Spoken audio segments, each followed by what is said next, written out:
கபார் sir, rules படிக்கலையா நீங்க? ஒரே ஒரு பீடி தாமச்சு அடிச்சான். அப்படியே என் தாத்தா என்ன பண்ணிட்டான், இந்த ஈத்து ரோட்ல கூட்டு வந்து கட்டி ஓட்டு அடிச்சானோட. அவன் என்ன கேக்குறான், உனக்கு அவ்வளவு கேக்குறான் மச்சான். என்ன அந்த நிமிஷமே செத்து போயிட்டேன். என் வாழ்க்கையில யாருமே வேணாம். அந்த செருப்படா நானே பாத்துக்கண்டா.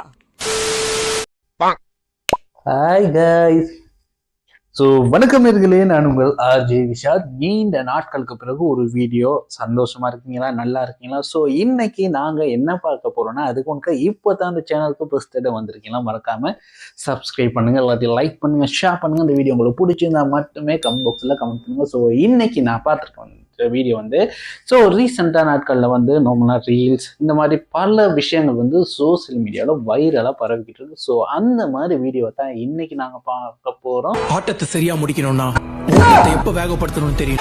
இதுக்கு முன்னாடி நாங்கள் ஏஐ வீடியோன்னு போட்டிருப்போம். அதே மாதிரி தான் இந்த ஏஐ வச்சு செம்ம விளையாடுறாங்க. ஸோ இப்போ எப்படி என்ன கிடைச்சிருக்குன்னா, இந்த நகரம் படத்துல வடிவேலு வந்து ஒரு டைலாக் ஒன்று சொல்லுவார் இல்லையா, புலிக்கே புலி சாதம் கொடுத்தேன்னு. குவார்டர்ல வாட்டரே கிடக்காம அப்படியே சாப்பிட்டா இப்படி கிடக்காம வேற எப்படி கிடக்கும்?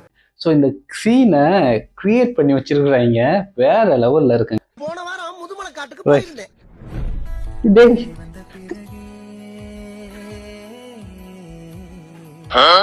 அப்ப திடீர்னு வலிய மறைச்சு புலி வந்து நின்னுச்சு.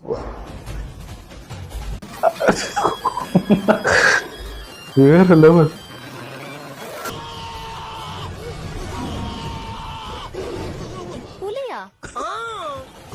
நல்லா புலிடா இது, வேற லெவல் புலி ஒண்ணு. என்ன நினைச்சிட்டு டக்குன்னு இது வடிவேலா இல்லாட்டி சமுத்திரக்கனி மாதிரி இருக்குங்க. அப்புறம் என்ன, எனக்கு சாப்பிட வச்சிருந்த புளியோர எடுத்து அந்த புலி சாதத்தை கொட்டுதாவா?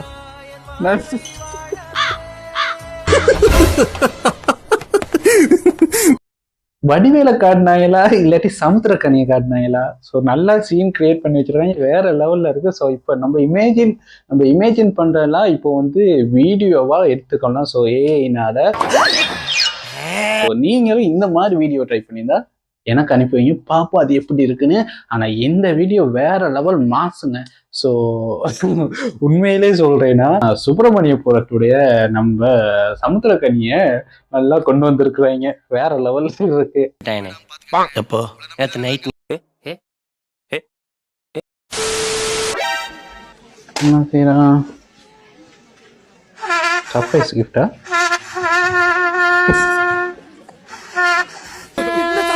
சங்கு சத்தம். சங்கா என்ன பண்றாரு?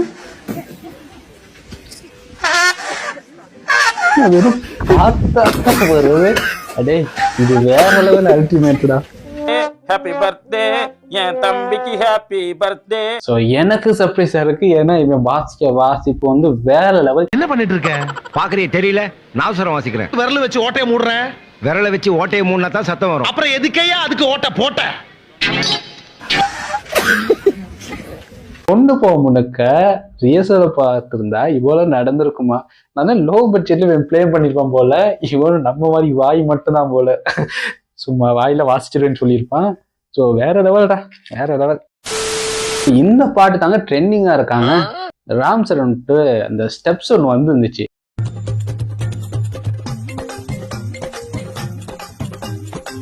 ஸோ அதில் நிறைய பேர் நிறைய விதமாக ட்ரை பண்ணியிருந்தாங்க, நல்லாவே இருந்துச்சு. ஸோ நான் பார்த்த வீடியோவில் இவர் ஒருத்தர் ட்ரை பண்ணியிருக்கிறாரு, கொலை மாசா இருக்குங்க. பாருங்க, என்னடா வயிறு மட்டும் ஆடுது.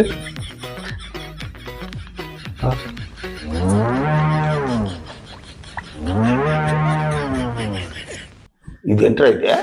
அரே நீ அப்பா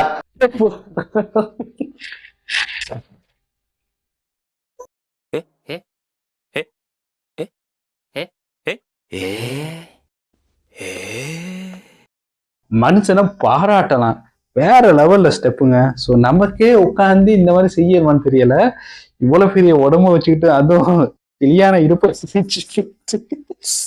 ஆடினாரியா ஆட்டம், வேற லெவல். ஸோ இந்த மாதிரி நீங்களும் ட்ரை பண்ணியிருந்தா கமெண்ட் பாக்ஸில் கமெண்ட் பண்ணுங்க. இது வந்து ஸ்ரீலங்காவில், அப்படின்னா நான் இருக்க நாட்டில் தான் இப்படி நடந்திருக்கு. இந்தியாவில் எப்படி வாட்டர்மெலன் ஸ்டார் மாதிரியோ நம்மள ஒரு பாய் இருக்காரு. ஸோ இவர் பண்ற அலப்பற வேற லெவலுங்க. ஸோ இவருக்கு அர்ஜுன் வந்து கால் பண்ணியிருக்கிறாரு. ஸோ அந்த வீடியோ தான் நாங்கள் பார்க்க போறோம். சரி நம்ம நேரம் பேசிக்குவோம். பேசுங்க சார்.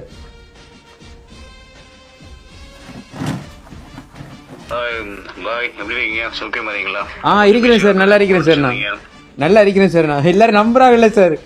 டே டே டே டே டே இது யாருமே நம்ப மாட்டாங்க. மாதிரியாங்க இருக்குது. ஆரம்பத்தில் நானும் தான் நம்பினாதான் சோறு போடுன்னு தாத்தா சொன்னேன். இது அர்ஜுன் சார். பார்ப்போம். காம்படிஷன்ல வந்து அன்னைக்கு உங்களுடைய மாதேஷ் கர்நாடகத்துல வந்து சொல்லியிருந்தாரு. ரொம்ப சந்தோஷமா இருக்கு. சொன்னா இவனுக்கு ஒரு சீட் எடுத்து பாருங்க ஐயா, வெறும் பொய்யா சொல்லிக்கிட்டு தெரியும். சந்தோஷம். அர்ஜுன் இந்த டிபியை போட்டு ஒரு கோல் பண்ணா அர்ஜுன் சார் எப்படா இப்படி பேசிட்டு இருக்கிறாரு. ஒரு விளம்பரம் பண்ண அதுக்கு நீ இப்படியாடா விளம்பரம் பண்ணுவீங்க? நினைக்கிறேன்.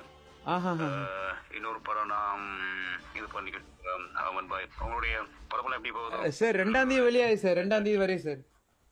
என்னப்பா ஏன் எமோஷன் ஆயிட்டே?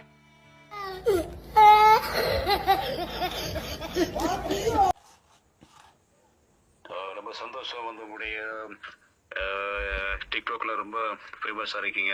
எனக்கு அது பாக்குறது கிடையாது. நான் இன்ஸ்டாகிராம்ல என்னுடைய நண்பர்கள் அப்பப்போ உங்களுடைய வீடியோஸ் எல்லாம் போடுவாங்க, அதை நான் பார்த்தேன். அப்படிங்களா சார்? எப்பவுமே ஆமா முயற்சியை கைவிடுறாங்க. சரி, கண்டிப்பா சார், கண்டிப்பா சார். சத்தியமா சொல்லு, இது அர்ஜுன் வாய்ஸா? இல்ல நீ சத்தியமா சொல்லி இது மனசாட்சியை தொட்டு சொல்லுங்கடா, இதெல்லாம் அர்ஜுன் வாய்ஸா? ஒரு அளவு தான் எல்லாம் நம்ப முடியும். நீங்க நினைக்கலாம் ஏதோ ஏதோ கோமாளி மாதிரி ஏதோ என்னவோ பண்ணிட்டு இருக்கானம்மா அப்படின்னு, ஜோக்கர் மாதிரி அப்படின்னு. உண்மையிலே சரி, உங்களோட படம் ரிலீஸ் ஆகுது, ஓகே, நல்லா பப்ளிசிட் பண்ற.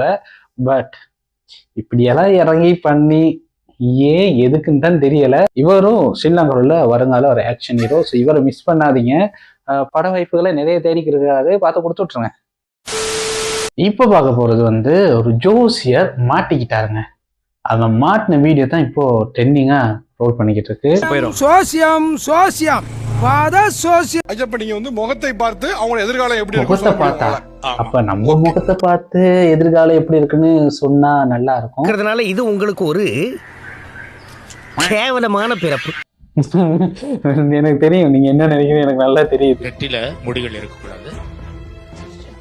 இப்போ உன்னுடைய 2 புருவத்தை மேல இப்படி தூக்குனா சுருக்கம் வருது இல்லையா, கைரேகை மாதிரி. யார் புருவத்தை தூக்குனாலும் சுருக்கம் வரத்தானே செய்யும். ஆனா கொஞ்சம் சும்மா இருக்கியா, மனப்பாடம் பண்ணி ஓட்டிக்கிட்டு. காதாண்ட இருக்கிற முடிய வரல அப்படியே இருக்கணும்.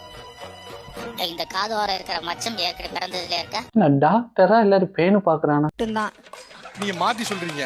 எப்படி சார் அவர் கேட்டா எனக்கு புரியல. அவர் சொல்லுதுன்னா எந்த வித கஷ்டமும் இல்லாம கஷ்டமே படம் வளர்ந்துருப்பீங்க. இல்ல சார், செம்ம கஷ்டப்பட்டீங்க. இல்ல மறுபடியும் சொல்றேன். எங்க விக்குது பாத்தீங்களா? செல்லத்துக்கு ஒண்ணுமே தெரியல. எடுத்தீங்கன்னா இப்ப என்ன சொன்ன வயசு? 22. இன்னும் 4 வருஷத்துக்கு ஆனாலும் உங்களுக்கு திருமண தடையா இருக்கும். அசையாத மரம் ஒன்று உயிர்ந்தது கீழே. என்னாச்சு? மேரிடா நீங்க? ஆமா. என்னுடைய வாழ்க்கை இருக்கு சார். இந்த ட்விஸ்டே முடியல. அந்த அம்மா கல்யாணம் ஆயிருச்சு சார். அவர் என்னதான் சொல்லி முடியாது சார், நான் வெயிட் தான் பண்ணியிருந்தேன். அவர் கரெக்டா சொல்லிட்டாருன்னா அடங்கம்மால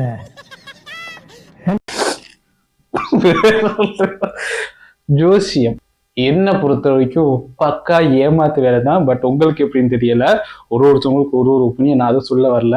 ஸோ எனக்கு ஒரு டவுட்டுங்க, இந்த ஜோசியம் பார்க்குறவங்க இருக்காங்க இல்லையா, ஏன் அவங்களுக்கு பார்க்க மாட்டேங்கிறாங்க, மற்றவங்களுக்கு பார்க்குறாங்க? பலிக்காதா? இல்லை, இப்போ நார்மலாக வந்து ஜோசியம் பார்க்குறவங்க வந்து கொஞ்சம் வசதி குறைவாக இருப்பாங்க, இல்லாட்டி அவங்க அதுக்கு மூலமாக சல்லி எடுப்பாங்க. ஸோ இப்படி ஒன்று செய்ய ஜோசியமாக இருக்கலாம், சல்லி எடுக்க வேண்டாம். ஸோ நீ உன் லைஃப்பை ஒரு ரிச்சான இடத்துக்கு கொண்டு போயிட்டு நீ மற்றவன் ஜோசியம் பார்த்து சொன்னா என்னது சொன்னா நம்மள வேற மாதிரி நினைச்சுக்கோங்க. அவனுக்கு எதுவுமே தெரியாது, சரியான மலுமட்ட. இப்போ பார்க்க போறது பழைய வீடியோன்னு தான். பட் எனக்கு அப்போ டக்குன்னு மாறுச்சு. ஸோ அது எங்கன்னு தெரியல. இந்த வீடியோ எங்க இருந்துச்சுன்னு பார்த்தா கண்டுபிடிங்க. என்ன செய்ய?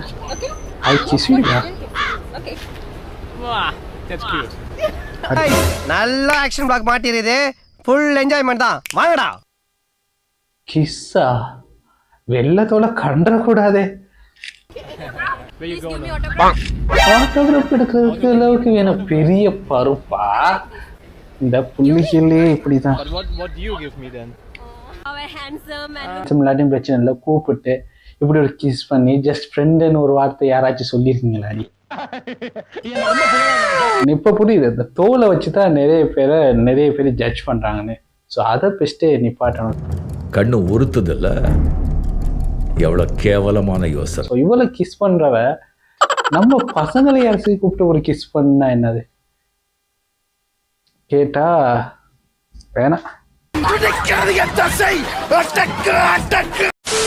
இட்லி கடை படம் வந்து நிறைய பேர் பார்த்துருப்போம். ஸோ ஒரு சீன்லாம் பார்த்துட்டு நானும் அழுதுட்டேன். ஸோ அதில் அந்த எத்தனை சாமி சாங் இருக்கு இல்லையா, ஸோ அதெல்லாம் இப்போதைக்கு நான் தூங்க போகும்போது இந்த பாட்டை இப்போ வரைக்கும் நான் கேட்டுக்கிட்டு தரேங்க. அந்த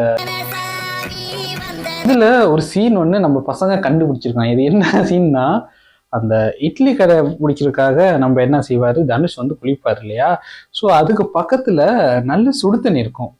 ஸோ சுடு தண்ணி அங்கே சுட்டுக்கிட்டு இருக்கும். இவர் ஏன் பச்சை தண்ணியில் குளிச்சுட்டாங்கன்னு ஒரு கேள்வி. ஸோ இது வரைக்கும் டைரக்டர் தனுஷ் சார் சொல்லுங்க என்ன ரீசன்னு. ஸோ அவ்வளோ காலையில் வெள்ளனை எழும்பி ஏர்லியாக எழும்பி நீங்கள் குளிக்கிறீங்க, பட் அந்த கொதிக்கும் போது எதுக்கு நீங்க பச்சை தண்ணியில குளிச்சிங்க தெரியலன்னா. வீடியோ பார்த்து நிறைய பேர் சந்தோஷமா இருந்திருப்பீங்க. ஸோ இது என்னடா புது வீடியோன்னு நிறைய பேர் நினைச்சிருப்பீங்க. யாரா இவன் பேச தெரியலையே, வீடியோ மட்டும் போட்டிருக்கான்னு நிறைய பேர் நினைக்கலாம். சில பேர் நினைக்க அவன் பேசிக்கிட்டே இருக்கானே, வீடியோ கொஞ்சமாக தான் இருக்குன்னு சில பேர் நினைக்கலாம். ஸோ இல்லை, எல்லாத்துக்கும் இந்த வீடியோ உங்களுக்கு பிடிச்சிருந்தா நீங்கள் சப்ஸ்கிரைப் பண்ணுங்க. அடுத்த ஒரு சந்திக்கும் முறை உங்களுக்கு